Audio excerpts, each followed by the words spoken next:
মধ্যপ্রাচ্যে উত্তেজনা ক্রমেই ভয়াবহ রূপ নিচ্ছে, যেখানে যুক্তরাষ্ট্রের কঠোর হুঁশিয়ারি এবং ইরানের পাল্টা প্রতিক্রিয়া পরিস্থিতিকে ঠেলে দিচ্ছে দীর্ঘমেয়াদী সংঘাতের দিকে। আর এই সংকট শুধু আঞ্চলিক নিরাপত্তাই নয়, বরং বৈশ্বিক অর্থনীতি ও মানবিক পরিস্থিতিকেও মারাত্মকভাবে প্রভাবিত করছে। যুক্তরাষ্ট্র স্পষ্ট করে জানিয়েছে, ইরান যদি বাস্তবতা মেনে দ্রুত একটি সমঝোতায় না আসে, তাহলে তাদের উপর আরও কঠোর ও ভয়াবহ সামরিক অভিযান চালানো হবে, যা এখনকার হামলার চেয়েও অনেক বেশি বিধ্বংসী হতে পারে। হোয়াইট হাউসের পক্ষ থেকে বলা হয়েছে, এটি কোনো কূটনৈতিক চাপ নয়, বরং সরাসরি একটি সামরিক বার্তা, যেখানে ইরানকে পরাজয় স্বীকার করে আলোচনায় আসার আহ্বান জানানো হয়েছে। এদিকে যুক্তরাষ্ট্রের প্রেসিডেন্ট ডোনাল্ড ট্রাম্পের প্রশাসন থেকে বারবার দাবি করা হচ্ছে যে ইরান অভ্যন্তরীণভাবে দুর্বল হয়ে পড়ছে এবং তারা গোপনে আলোচনার চেষ্টা করছে, যদিও প্রকাশ্যে কঠোর অবস্থান দেখাচ্ছে। হোয়াইট হাউসের প্রেস সচিব ক্যারোলিন লেভিট স্পষ্ট ভাষায় জানিয়েছেন, প্রেসিডেন্ট ট্রাম্প কোনো ধরনের ফাঁকা হুমকি দেন না এবং ইরানের জন্য এখন সবচেয়ে বুদ্ধিমানের কাজ হবে আর কোনো ভুল হিসাব না করা। তবে এই বক্তব্যের বিপরীতে ইরান জানিয়েছে, তারা কোনো চাপের কাছে নতি স্বীকার করবে না, বরং নিজেদের সার্বভৌমত্ব রক্ষায় যুদ্ধ চালিয়ে যাওয়ার পূর্ণ প্রস্তুতি তাদের রয়েছে। ইরানের পররাষ্ট্রমন্ত্রী আব্বাস আরাকচি যুক্তরাষ্ট্রের দাবিকে সরাসরি প্রত্যাখ্যান করে বলেছেন, তারা কোনো গোপন আলোচনায় জড়িত নয় এবং বর্তমান পরিস্থিতিতে কোনো ধরনের আলোচনায় বসার পরিকল্পনাও নেই। যদিও তিনি স্বীকার করেছেন যে কিছু প্রস্তাব পর্যালোচনা করা হচ্ছে, কিন্তু সেটিকে আলোচনার আগ্রহ হিসেবে দেখানো ভুল হবে। এরই মধ্যে ওয়াশিংটনে এক অনুষ্ঠানে ট্রাম্প আবারও দাবি করেন, ইরানের নেতারা আসলে আলোচনায় যেতে চান, কিন্তু নিজেদের জনগণের প্রতিক্রিয়ার ভয়ে তারা তা প্রকাশ করতে পারছেন না। এই সংঘাতের এই উত্তপ্ত পরিস্থিতির মধ্যে ইসরায়েল দাবি করছে যে তারা ইরানের ইসলামিক রেভলিউশনারি গার্ড কর্পস বা আইআরজিসির নৌবাহিনীর প্রধান আলী রেজা তাংসিরিকে বিমান হামলায় হত্যা করেছে, যা পরিস্থিতিকে আরও উত্তেজনাপূর্ণ করে তুলছে। ইসরায়েলের প্রতিরক্ষা মন্ত্রী ইসরায়েল কাজ জানিয়েছেন, এই হামলা ছিল অত্যন্ত পরিকল্পিত এবং কৌশলগতভাবে গুরুত্বপূর্ণ, যার মাধ্যমে ইরানের সামরিক নেতৃত্বে বড় ধাক্কা দেওয়া হয়েছে। যদিও ইরানের পক্ষ থেকে এই বিষয়ে এখনও আনুষ্ঠানিক কোনো স্বীকৃতি বা বিস্তারিত তথ্য দেওয়া হয়নি, তবে বিশ্লেষকেরা বলছেন এটি সত্য হলে সংঘাত আরও তীব্র হয়ে উঠবে। অন্যদিকে লেবাননের সশস্ত্র গোষ্ঠী হিজবুল্লাহ সরাসরি যুদ্ধে জড়িয়ে পড়ছে এবং তারা দাবি করছে যে তারা তেল আবিবের গুরুত্বপূর্ণ কিরিয়া এলাকায় অবস্থিত ইসরায়েলি সেনাবাহিনীর সদর দপ্তরে ক্ষেপণাস্ত্র হামলা চালিয়েছে। এই কিরিয়া এলাকায় ইসরায়েলের সামরিক ও প্রশাসনিক কাঠামোর কেন্দ্রবিন্দু হিসেবে পরিচিত। এর ফলে এই হামলা কৌশলগতভাবে অত্যন্ত গুরুত্বপূর্ণ। শুধু তাই নয়, তেল আবিবের উত্তরে ইসরায়েলের সামরিক গোয়েন্দা স্থাপনাতেও হামলার দাবি করছে হিজবুল্লাহ, যা এই সংঘাতকে আঞ্চলিক পর্যায় থেকে আরও বিস্তৃত যুদ্ধে রূপ দেওয়ার ইঙ্গিত দিচ্ছে। যুক্তরাষ্ট্রের সেন্ট্রাল কমান্ডো বা সেনকম জানিয়েছে, গত 3 সপ্তাহে তারা ইরানের 1 লক্ষেরও বেশি সামরিক লক্ষ্যবস্তুতে হামলা চালিয়েছে এবং এসব হামলার ফলে ইরানের আকাশ প্রতিরক্ষা ব্যবস্থা মারাত্মকভাবে দুর্বল হয়ে পড়ছে।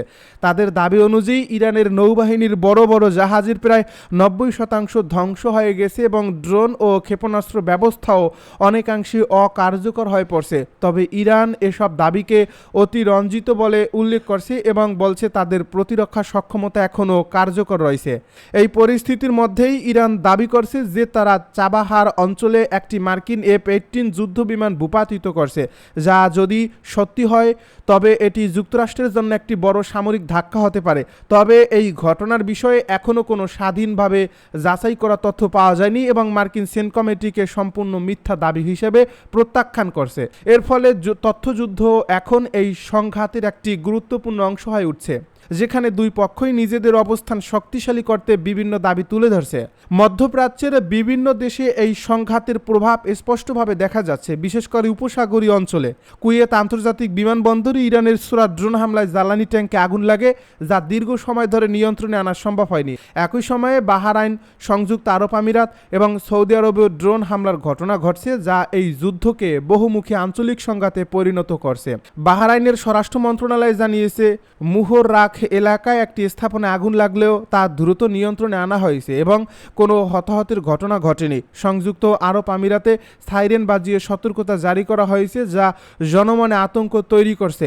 সৌদি আরব জানিয়েছে তারা তাদের পূর্বাঞ্চলীয় প্রদেশে 10টির বেশি ড্রোন হামলা প্রতিহত করছে এবং এই অঞ্চলটি দেশটির তেল উৎপাদনের জন্য অত্যন্ত গুরুত্বপূর্ণ হওয়ায় পরিস্থিতি আরও উদ্বেগজনক হয়ে উঠছে। ইরান সংঘাত কি পরমাণু যুদ্ধে রূপ নেবে? ইরানের সঙ্গে যুক্তরাষ্ট্র ও ইসরায়েলের চলমান সংঘাত পারমাণবিক যুদ্ধে রূপ নিতে পারে কিনা তা নিয়ে উদ্বেগ বাড়ছে। সিলিকন ভ্যালির বিনিয়োগকারী ও ভেঞ্চার ক্যাপিটালিস্ট ডেভিড শ্যাক সম্প্রতি সতর্ক করে বলেছেন, চরম পরিস্থিতিতে ইসরায়েল পারমাণবিক অস্ত্র বিবেচনা করতে পারে, যদিও মার্কিন প্রেসিডেন্ট ডোনাল্ড ট্রাম্প তা অস্বীকার করেছেন। বিশ্লেষকদের একাংশ এমন ঝুঁকি উড়িয়ে দিচ্ছে না, আবার কেউ বলছেন সম্ভাবনা কম। ইসরায়েলের প্রধানমন্ত্রী বেনিয়ামিন নেতানিয়াহু চাপে পড়লে পরিস্থিতি জটিল হতে পারে, তবে বিশেষজ্ঞদের মতে পারমাণবিক অস্ত্র ব্যবহার সমাধান নয় এবং এর বৈশ্বিক প্রতিক্রিয়া ভয়াবহ হবে। হোয়াইট হাউসের এআই ও ক্রিপ্টো প্রধান হিসেবেও দায়িত্ব পালন করছেন ডেভিড শ্যাকস। তার মতো কোনো শীর্ষ মার্কিন কর্মকর্তার পক্ষ থেকে ইসরায়েলের পারমাণবিক সক্ষমতা তা ব্যবহারের সম্ভাবনা নিয়ে এমন খোলাখুলি বক্তব্য সম্ভবত এটি প্রথম। এতেই বিষয়টি নিয়ে ব্যাপক উদ্বেগ ছড়াচ্ছে। তুরস্কের সংবাদ মাধ্যম টিআরটি ওয়ালস এ খবর জানিয়েছে, প্রথাগত প্রতিরক্ষা কর্মকর্তা না হয়েও শ্যাকস এ যুদ্ধের ভবিষ্যৎ নিয়ে উদ্বেগ প্রকাশ করছেন এবং যুক্তরাষ্ট্রকে ইসরায়েল মার্কিন যুদ্ধ থেকে বিজয় ঘোষণা করে বেরিয়ে আসার পরামর্শ দিয়েছেন। তবে তার এই মন্তব্যের পরিপ্রেক্ষিতে প্রেসিডেন্ট ট্রাম্প সাফ জানিয়েছেন, ইসরায়েল এমনটি করবে না, ইসরায়েল কখনোই তা করবে না। ট্রাম্প আশ্বস্ত করলেও অনেক আন্তর্জাতিক বিশ্লেষক পারমাণবিক যুদ্ধের আশঙ্কা উড়িয়ে দিচ্ছেন না। শিকাগো বিশ্ববিদ্যালয়ের রাষ্ট্রবিজ্ঞানী জন মিয়ার শেইমার মিডল ইস্ট আইকে দেওয়া এক সাক্ষাৎকারে বলেন, ইরানে যদি ইসরায়েল হেরে যায় এবং তারা যদি প্রথাগত উপায়ে ইরানকে পারমাণবিক অস্ত্র অর্জন থেকে থামাতে না পারে, তবে এমন এক পরিস্থিতি তৈরি হবে যেখানে তারা পারমাণবিক অস্ত্র ব্যবহারের কথা ভাববে। আমরা জানি এই গ্রহে ইসরায়েলের চেয়ে বেশি নির্মম আর কোনো রাষ্ট্র নেই। এখন পর্যন্ত এ যুদ্ধে ইরানে 1500 এবং লেবাননের সহস্রাধিক মানুষ প্রাণ হারিয়েছেন। ইসরায়েলে 15 জন এবং 13 জন মার্কিন সেনার মৃত্যু হয়েছে। হামলা ও পাল্টা হামলার এ চক্র পারমাণবিক যুদ্ধের দিকে মোড় নেবে কিনা তা নিয়ে উৎকণ্ঠাকে একেবারে অমূলক বলার সুযোগ নেই। ইরানের জ্বালানি স্থাপনায় হামলা আরও 10 দিন স্থগিত ট্রাম্পের। ইরানের বিদ্যুৎ গ্রিডে হামলার পরিকল্পনা আবারও স্থগিত করেছেন মার্কিন প্রেসিডেন্ট ডোনাল্ড ট্রাম্প।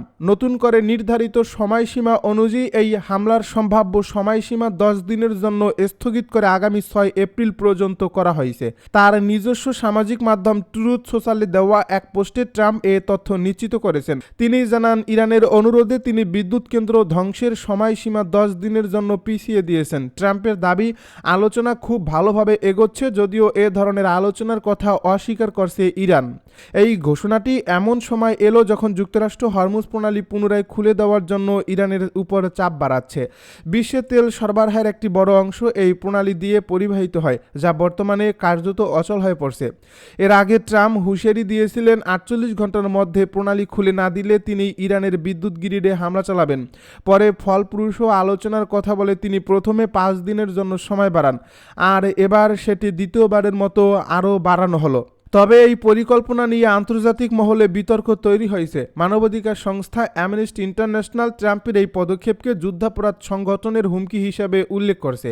আইন বিশেষজ্ঞদের মতে বেসামরিক অবকাঠামো, বিশেষ করে বিদ্যুৎ কেন্দ্র লক্ষ্য করে হামলা চালানো জেনেভা কনভেনশন অনুযায়ী যুদ্ধাপরাধ হিসেবে বিবেচিত হতে পারে, যদি তা সরাসরি সামরিক প্রয়োজনীয়তার সঙ্গে যুক্ত না থাকে। বর্তমানে এই সংঘাতটি শুরু হয় 28 ফেব্রুয়ারি, যখন যুক্তরাষ্ট্র ও ইসরায়েল যৌথভাবে ইরানের উপর হামলা চালায়। এরপর থেকে এই অঞ্চল জুড়ে উত্তেজনা ক্রমেই বেড়েছে।